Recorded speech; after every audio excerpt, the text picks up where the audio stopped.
Hi guys, welcome back to my channel. Guys, for today's video guys, bakit ako nakakaganito?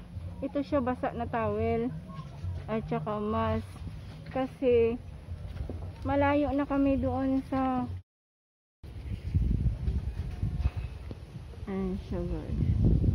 Tingnan niyo yung ash niya na nahulog. Ayan, tingnan niyo yung dahon ng halaman.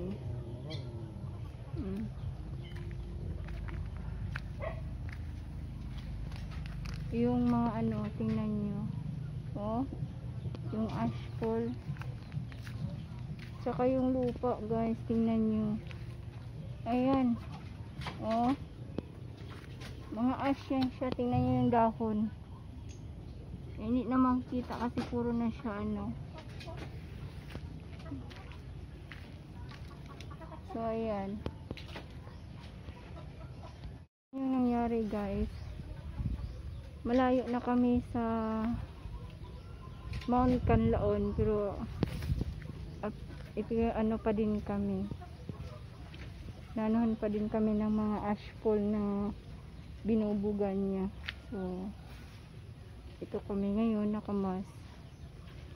Ginawa ko basa na towel, lagyan ko ng mask kasi mabaho talaga siya guys. Ayan.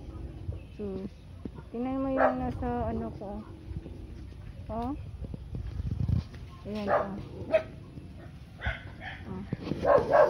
ayan. So ayan guys, thank you for watching. Ingat, bye bye.